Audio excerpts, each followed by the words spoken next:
Hi hello ಎಲ್ಲರಿಗೂ ನಮಸ್ಕಾರ. ಇವತ್ತು ಬೇಗನೆ ಮಾಡುವಂತ ರೆಸಿಪಿ. ಒಂದ್ಸರಿ ತಿಂದ್ರೆ ತಿಂತಾನೆ ಇರ್ಬೇಕಂತ ಅನ್ಸುತ್ತೆ. ಹಾಗಾದ್ರೆ ಇದನ್ನ ಮಾಡೋದು ಹೇಗೆ ಅಂತ ನೋಡ್ಕೊಂಡ್ ಬರೋಣ ಬನ್ನಿ. ನೋಡಿ, ನಾನು 2 ಆಲೂಗಡ್ಡೆನ ಕುದಿಸಿ ಸಿಪ್ಪೆ ತೆಗೆದು ತಗೊಂಡಿದ್ದೀನಿ. ಇದನ್ನ ಹೆರ್ಚ್ಕೊಂಡ್ ಬಿಡೋಣ. ನೀವು ಕೈಯಿಂದನೇ ಸ್ಮ್ಯಾಶ್ ಮಾಡ್ಕೋಬಹುದು. ಕೈಯಿಂದ ಮಾಡಿದ್ರೆ ಒಂದ್ ದೊಡ್ಡದು ಒಂದ್ ಸಣ್ಣದು ಆಗತ್ತಲ್ಲ, ಸರಿಯಾಗಿ ಆಗಲ್ಲ. ಅದಕ್ಕೆ ನಾನು ಇದನ್ನ ಹೆರ್ಜ್ ತಗೊಂಡಿದ್ದೀನಿ. ಎಲ್ಲದನ್ನು ಹೆರ್ಚ್ಕೊಂಡ್ ಬರ್ತೀನಿ. ನೋಡಿ, ಇಷ್ಟ ಆದ್ರೆ ಸಾಕು. ಇವಾಗ ಇದಕ್ಕೆ ಮಸಾಲೆ ಎಲ್ಲ ಹಾಕೊಂಡ್ಬಿಡೋಣ. 1 ಟೀ ಸ್ಪೂನ್ ಬ್ಲಾಕ್ ಪೆಪ್ಪರ್, 1 ಚಮಚ ರೆಡ್ ಚಿಲ್ಲಿ ಫ್ಲೇಕ್ಸ್, ರುಚಿಗೆ ತಕ್ಕಷ್ಟು ಉಪ್ಪು, 3 ಚಮಚ ಕಾರ್ನ್ ಫ್ಲೇವರ್, ಇಲ್ಲ ಅಂದ್ರೆ 3 ಚಮಚ ಮೈದಾ ಹಿಟ್ಟು ಕೂಡ ಹಾಕೋಬಹುದು. ಒಂದ್ ಅರ್ಧ ಚಮಚ ಬಟರ್, ಇದಿಲ್ಲ ಅಂದ್ರೆ ಎಣ್ಣೆ ಅಥವಾ ತುಪ್ಪ ಕೂಡ ಹಾಕೋಬಹುದು. ವೆಜಿಟೇಬಲ್ ಹಾಕೋಣ. 1 ಕಪ್ ಆಗುವಷ್ಟು ಮೆಕ್ಕೆಜೋಳ ಅಥವಾ ಕೋನ್, ಆಮೇಲೆ 2 ಈರುಳ್ಳಿ, 2 ಕ್ಯಾರೆಟ್, ನಿಮ್ಮ ಹತ್ರ ಕ್ಯಾಪ್ಸಿಕಮ್ ಯಾವ್ದೇ ವೆಜಿಟೇಬಲ್ ಇದ್ರು ಇದ್ರೊಳಗೆ ಹಾಕೋಬಹುದು. ಇವೆಲ್ಲ ವೆಜಿಟೇಬಲ್ ಅನ್ನ ಹಾಕಿ ಚೆನ್ನಾಗಿ ಮಿಕ್ಸ್ ಮಾಡಬೇಕು. ಎಲ್ಲದು ಮಿಕ್ಸ್ ಆಗ್ಬೇಕು ಚೆನ್ನಾಗಿ. ನಾನು ಎಲ್ಲದನ್ನು ಮಿಕ್ಸ್ ಮಾಡ್ಕೊಂಡು ಬರ್ತೀನಿ. ನೋಡಿ, ಈ ತರ ಮಿಕ್ಸ್ ಮಾಡಿ ಸೈಡ್ ಇಟ್ಬಿಡಿ.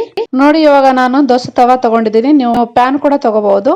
ಗ್ಯಾಸ್ ಹಚ್ಚಿಲ್ಲ, ಫ್ಲೋರ್ ಮೇಲೆ ಮಾಡ್ತಾ ಇದೀನಿ ಇವೆಲ್ಲ. ನೋಡಿ, ತವಾ ಮೇಲೆ ಸ್ವಲ್ಪ ಎಣ್ಣೆ ಹಾಕಿ ಎಲ್ಲಾ ಕಡೆ ಹಚ್ಬಿಡಿ. ಚೆನ್ನಾಗಿ ಹಚ್ಚಿದ್ಮೇಲೆ ಪಾಯಸ ಮಾಡ್ತೀವಲ್ಲ ಸೇವ್ಗೆ, ಅದನ್ನ ಮೇಲಿಂದ ಸ್ವಲ್ಪ ಹಾಕಿ. ಅಂದ್ರೆ ಹಾಕಿದ್ರೆ ತುಂಬಾ ಕ್ರಿಸ್ಪಿ ಆಗತ್ತೆ. ಇದು ಆಪ್ಷನಲ್, ಬೇಕಾದ್ರೆ ಹಾಕೊಳ್ಳಿ, ಇಲ್ಲಾಂದ್ರೆ ಸ್ಕಿಪ್ ಮಾಡಿ. ಇವಾಗ ಸೈಡ್ ಇಟ್ಟಿದ್ವಲ್ಲ ಆಗಲ್ಲ ಮಸಾಲೆ, ಅದನ್ನ ಅರ್ಧ ಭಾಗ ತಗೊಂಡು ಅಕ್ಕಿ ರೊಟ್ಟಿ ಮಾಡ್ತೀವಲ್ಲ ಅದೇ ತರ ರೌಂಡ್ ಆಗಿ ಮಾಡ್ಕೋಬೇಕು. ಸ್ವಲ್ಪ ದಪ್ಪಾಗಿ ಇರ್ಲಿ. ಮೇಲೆ ಕೈಗೆ ಸ್ವಲ್ಪ ಎಣ್ಣೆ ಹಚ್ಕೊಳ್ಳಿ, ಅಂದ್ರೆ ಅಂಟಲ್ಲ. ಇಷ್ಟ ಆದ್ರೆ ಸಾಕು. ಇವಾಗ ಕೈಯಿಂದಾನೇ ರೌಂಡ್ ಆಗಿ ಮಾಡ್ಕೊಳ್ಳಿ. ಬೋಲ್ ಇದ್ರೆ ಒಂದ್ ಲೆವೆಲ್ ಮಾಡ್ಕೊಳ್ಳಿ. ನೋಡಿ, ಇಷ್ಟ ಆದ್ರೆ ಸಾಕು. ನೋಡಿ, ಇದರ ಮೇಲೆ ಟೊಮಾಟೊ ಕೆಚಪ್ ಹಚ್ಕೊಂತಾ ಇದ್ದೀನಿ.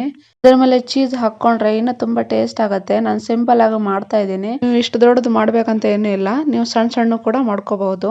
ಉಳಿದಿರೋ ಆಲೂಗಡ್ಡೆ ಮಸಾಲೆ ಇದ್ರ ಮೇಲೆ ಸ್ವಲ್ಪ ತೆಳ್ಳಗೆ ಹಾಕೊಂಡ್ಬಿಡೋಣ. ನಾವು ಯಾವ ತರ ಮಾಡಿದ್ವಿ ಸೇಮ್ ಪ್ರೊಸೀಜರ್ ಅನ್ನ ಇಲ್ಲಿ ಮಾಡ್ಬೇಕು. ಇದನ್ನ ರೌಂಡ್ ಮಾಡಿ ಮೇಲೆ ಸ್ವಲ್ಪ ಎಣ್ಣೆ ಹಚ್ಚಿ ಸೇವಿಗೆ ಹಾಕೋಬೇಕು. ಇವಾಗ ಗ್ಯಾಸ್ ಹಚ್ಕೊಂಡು ಇವಾಗ ಇಟ್ಕೊಂತಾ ಇದ್ದೀನಿ. ಒಂದ್ 5 ನಿಮಿಷ ಮುಚ್ಚಳನ ಮುಚ್ಚಿ 5 ನಿಮಿಷ ಬೇಯಿಸಿ. ನೋಡಿ, ತೆಗಿತಾ ಇದ್ದೀನಿ ಇವಾಗ. ನೋಡಿ, ಸೈಡ್ ಎಲ್ಲ ಸ್ವಲ್ಪ ಕೆಂಪಗಾಗಿದೆ ನೋಡ್ಬೋದು. ಇವಾಗ ಟರ್ನ್ ಮಾಡ್ಕೊಂಡ್ಬಿಡೋಣ. ಹಂಚ್ ಮೇಲೆ ಒಂದು ಪ್ಲೇಟ್ ಅನ್ನ ಮುಚ್ಚಿ ಆ ಹಂಚನ್ನೇ ಉಲ್ಟಾ ಮಾಡ್ಕೊಳ್ಳಿ. ಅಂದ್ರೆ ಬಂದ್ಬಿಡತ್ತೆ. ಮೇಲೆ ಎಷ್ಟು ಚೆನ್ನಾಗಿ ಕಲರ್ ಬಂದಿದೆ. ಇನ್ನೊಂದ್ ಸೈಡ್ ಬೇಯಿಸ್ಕೊಳ್ಳೋಣ. ಹಂಚ್ ಮೇಲೆ ಸ್ವಲ್ಪ ಎಣ್ಣೆ ಹಾಕಿ ಅದನ್ನ ಎಲ್ಲಾ ಕಡೆ ಸ್ಪ್ರೆಡ್ ಮಾಡ್ಕೊಳ್ಳಿ. ಇವಾಗ ಪ್ಲೇಟ್ ಮೇಲೆ ಹಂಚನ್ನ ಉಲ್ಟಾ ಹಾಕಿ ಅದನ್ನ ಪ್ಲೇಟನ್ನ ಉಲ್ಟಾ ಮಾಡ್ಕೊಂಡ್ಬಿಡೋಣ. ಅಂದ್ರೆ ಕರೆಕ್ಟ್ ಆಗತ್ತೆ, ಕೆಳಗಡೆ ಬೇಯುತ್ತೆ. ನೋಡ್ಬೋದು, ಸ್ವಲ್ಪ ಎಣ್ಣೆ ಸೈಡ್ ಎಲ್ಲ ಸ್ವಲ್ಪ ಎಣ್ಣೆ ಹಾಕಿ ಒಂದ್ 5 ನಿಮಿಷ ಮುಚ್ಚಿಡಿ. ನೋಡಿ, ಇವಾಗ ತೆಗಿತಾ ಇದ್ದೀನಿ.